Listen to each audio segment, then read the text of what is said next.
അപ്പോൾ ഇന്നത്തെ ദിവസം കേരളത്തെ സംബന്ധിച്ചെന്ന് വെച്ചാൽ നമ്മുടെ നിയമസഭാ സമ്മേളനത്തിന് ഇന്നൊരു താൽക്കാലിക വിരാമം എന്നുള്ളതാണ്, ബജറ്റ് സമ്മേളനത്തെ സംബന്ധിച്ച് എന്നുള്ളതാണ് വളരെ പ്രധാനപ്പെട്ട കാര്യം. മാർച്ച് 3-ന് സഭ പുനരാരംഭിക്കും. അന്നത്തെ ദിവസം തന്നെ വരുന്ന, ഞാൻ ഇന്നലെ ഗുഡ് ഈവനിങ് കേരളം ചെയ്തതുകൊണ്ടുള്ള ഓർമ്മയിൽ നിന്ന് പറയുകയാണ്, അന്നാണ് ഈ സ്വകാര്യ സർവകലാശാലകളെ സാമൂഹിക നിയന്ത്രണം ഏർപ്പെടുത്തി 40% സംവരണം അടക്കമുള്ള ഉത്തരവാദിത്തങ്ങൾ ഏർപ്പെടുത്തി ആ വ്യവസ്ഥയോടെയുള്ള ബില്ല് അന്ന് തന്നെ നിയമസഭയിൽ വരികയും ചെയ്യും. അപ്പോൾ ഇന്ന് തൽക്കാലത്തേക്ക് നമ്മുടെ നിയമസഭ പിരിയുന്നു എന്നുള്ള വാർത്തയുണ്ട്. അപ്പോൾ ഇതിൻ്റെ എല്ലാ വിശദാംശങ്ങളുമായി വീണ്ടും സ്വാഭാവികമായും നിർഭൻ തന്നെ നമുക്കൊപ്പം അല്ലേ?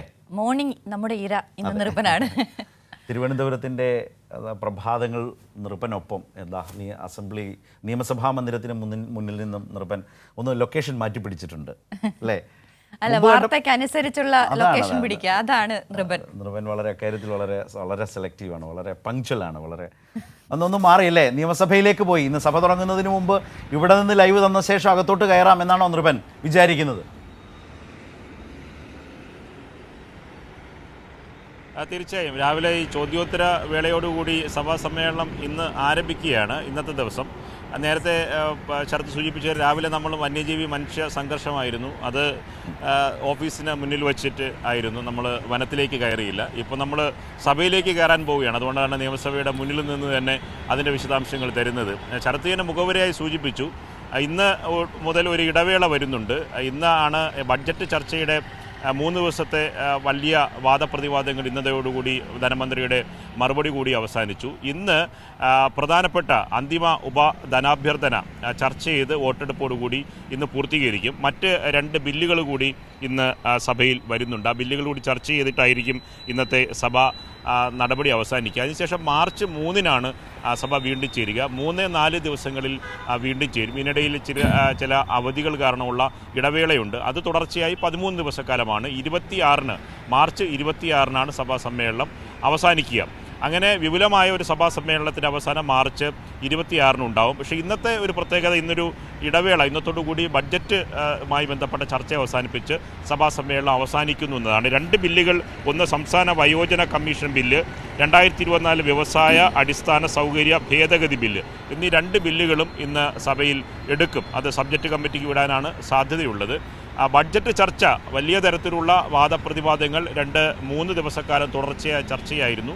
ധനമന്ത്രി മറുപടി നൽകി. രാഷ്ട്രീയമായി ഉയർന്നു വന്ന ആരോപണങ്ങൾക്ക് ധനമന്ത്രി കഴിഞ്ഞ ദിവസം മറുപടി നൽകിയിരുന്നു. ഒപ്പം തന്നെ ബഡ്ജറ്റുമായി ബന്ധപ്പെട്ട പലതരത്തിലുള്ള ആരോപണങ്ങൾ ഉന്നയിച്ചിരുന്നു പ്രതിപക്ഷം. അതിൽ ശക്തമായ മറുപടിയാണ് ധനമന്ത്രി നൽകിയത്. ഒപ്പം തന്നെ കിഫ്ബിയെ അപകീർത്തിപ്പെടുത്താനുള്ള വലിയ തരത്തിലുള്ള ശ്രമം നിയമസഭയ്ക്കുള്ളിലുണ്ടായി. അതിൽ പ്രതിപക്ഷ നേതാവ് തന്നെ അതിൽ മുൻകൈയെടുത്തു എന്ന പ്രസ്താവന ഉണ്ടായിരുന്നു. അതിൽ വലിയ തരത്തിലുള്ള കടുത്ത ഭാഷയിൽ തന്നെ ആദരണീയായ മുഖ്യമന്ത്രി കഴിഞ്ഞ ദിവസം കിഫ്ബിയെ സംബന്ധിച്ച ചരിത്രം മുതൽ കിഫ്ബി എങ്ങനെയാണ് സംസ്ഥാനത്തിൻ്റെ അടിസ്ഥാന സൗകര്യ വികസനത്തിൽ എന്തൊക്കെ പങ്കുവഹിച്ചു എന്ന എണ്ണിപ്പറഞ്ഞുള്ള വിവരങ്ങളാണ് കഴിഞ്ഞ ദിവസം മുഖ്യമന്ത്രി സമഗ്രമായ മറുപടി നൽകിയത്. കിഫ്ബിയെ സംബന്ധിച്ച് വരുന്ന ആരോപണങ്ങൾക്കെല്ലാം വിശദമായ മറുപടി നൽകി. മാത്രമല്ല, വസ്തുതാവിരുദ്ധമായി പലതരത്തിലുള്ള ആരോപണങ്ങൾ ആദരണീയനായ പ്രതിപക്ഷ നേതാവ് സഭയിൽ ഉന്നയിച്ചിരുന്നു. അവയെല്ലാം അക്കമിട്ട് നിരത്തിയാണ് മുഖ്യമന്ത്രി പ്രതിരോധിച്ചത്. കിഫ്ബി ഓഡിറ്റിൻ്റെ വിധേയമല്ല, CAG-യുടെ പരിശോധനയിൽ കിഫ്ബി വിധേയമാകുന്നില്ല, ഇത്തരത്തിലുള്ള വസ്തുതാവിരുദ്ധമായ കാര്യങ്ങൾ പറഞ്ഞു. കിഫ്ബിയിലെ CAG റിപ്പോർട്ടടക്കം സഭ പലതവണ ചർച്ച ചെയ്തതാണ്. അതിൽ അടിസ്ഥാനരഹിതമായ കിഫ്ബിയുടെ സംബന്ധിച്ച CAG റിപ്പോർട്ട് നിയമസഭ അടക്കം തള്ളിക്കളഞ്ഞതാണ് പ്രമേയത്തിലൂടെ. ഇത്തരത്തിലുള്ള വസ്തുതകൾ ഉണ്ടെന്നിരിക്കെ തന്നെ അടിസ്ഥാനരഹിതമായ വസ്തുതാവിരുദ്ധമായ ആരോപണങ്ങൾക്ക് മുഖ്യമന്ത്രി കഴിഞ്ഞ ദിവസം മറുപടി നൽകി. ഒപ്പം തന്നെ രാഷ്ട്രീയപരമായ പല ആരോപണങ്ങളും ഉണ്ടായിരുന്നു. ഇന്ന് സഭാ സമ്മേളനം ഇന്നത്തെ ദിവസം കൊണ്ട് അവസാനിക്കുമ്പോൾ ഇന്ന് ചോദ്യോത്തര വേള കൂടി സഭാ സമ്മേളനം ആരംഭിക്കും. പക്ഷേ ഇന്നും സഭ പരിശുദ്ധമാക്കാനുള്ള ശ്രമം പ്രതിപക്ഷത്തിൻ്റെ ഭാഗത്തു നിന്നുണ്ടാകുമെന്നാണ് നമുക്ക് ലഭിക്കുന്ന സൂചനകൾ.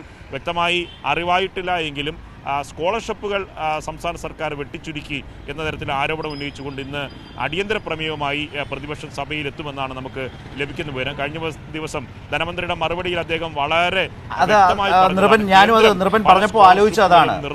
നിർഭൻ അത് പറഞ്ഞപ്പോൾ ഞാൻ ആലോചിച്ചതാണ്, ഇന്നലെ ഈ ബജറ്റ് ചർച്ചയ്ക്ക് ധനകാര്യമന്ത്രി മറുപടി പറയുമ്പോൾ അദ്ദേഹം വളരെ ആധികാരികമായി പറഞ്ഞു, വെട്ടിക്കുറച്ചിട്ടില്ലെന്നേ, ഞാൻ പറയുന്നു പറഞ്ഞാൽ കേരളത്തിൻ്റെ ധനകാര്യമന്ത്രി എന്ന നിലയിൽ സഭയ്ക്കുള്ളിൽ നിന്ന് ഞാൻ പറയുന്നതിനെ ആധികാരികമായി ഉൾക്കൊള്ളൂ, ഏറ്റെടുക്കൂ, അങ്ങനെ ചെയ്തിട്ടില്ല.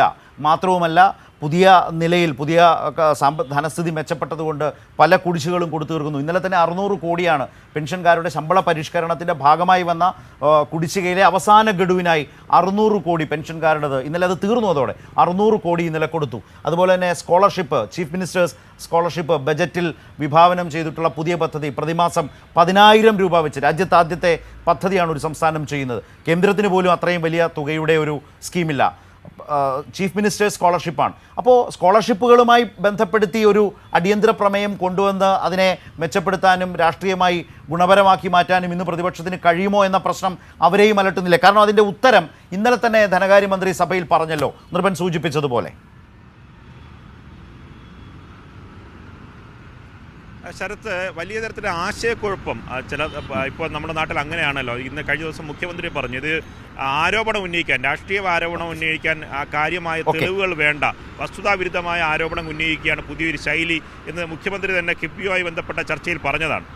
ശരി. അതുപോലെ തന്നെ ഈ സ്കോളർഷിപ്പുകൾ സംസ്ഥാനം വെട്ടിച്ചുരുക്കി, ന്യൂനപക്ഷ സ്കോളർഷിപ്പുകൾ സംസ്ഥാനം വെട്ടിച്ചുരുക്കി എന്ന ആരോപണം ഇങ്ങനെ വാട്സപ്പ് യൂണിവേഴ്സിറ്റി വഴി വലിയ രീതിയിൽ പ്രചരിക്കുന്നുണ്ട്. അതുകൊണ്ടാണ് ധനമന്ത്രി ഇന്നലെ ചലഞ്ച് ചെയ്താണ് പറഞ്ഞത്, താൻ ഈ നിയമസഭയ്ക്കുള്ളിലല്ലേ ഇത് പറയുന്നത്, ഒരു സ്കോളർഷിപ്പും വെട്ടിച്ചുരുക്കിയിട്ടില്ല, ക്ഷേമകാര്യങ്ങളെ സംബന്ധിച്ച് ഒരു തരത്തിലുള്ള വിട്ടുവീഴ്ചയും സംസ്ഥാന സർക്കാർ ഇക്കാര്യത്തിൽ കാട്ടില്ല എന്ന് ധനമന്ത്രി പറഞ്ഞതാണ്. അതേ ആവശ്യം തന്നെ ഉയർത്തിക്കൊണ്ട് ഇന്ന് പ്രതിപക്ഷം. അപ്പോൾ നൃപൻ, ഏതായാലും പ്രതിപക്ഷം കൊണ്ടുവന്നാൽ അത് സർക്കാരിനും സഹായകരമാകും. കാരണം കുറെ കൂടി കണക്കുകൾ വെച്ച് നൃപൻ സൂചിപ്പിച്ചതുപോലെ വിശദീകരിക്കാനാകും. ധനകാര്യമന്ത്രിക്ക് ഇന്നലെ പറഞ്ഞത് തന്നെ വീണ്ടും കുറെ കൂടി ആധികാരികമായി കണക്കുകൾ വെച്ച് സഭയ്ക്കകത്ത് ഭരണപക്ഷവും പ്രതിപക്ഷവും സംസാരിക്കട്ടെ, നമുക്കത് കണ്ട് മനസ്സിലാക്കാം.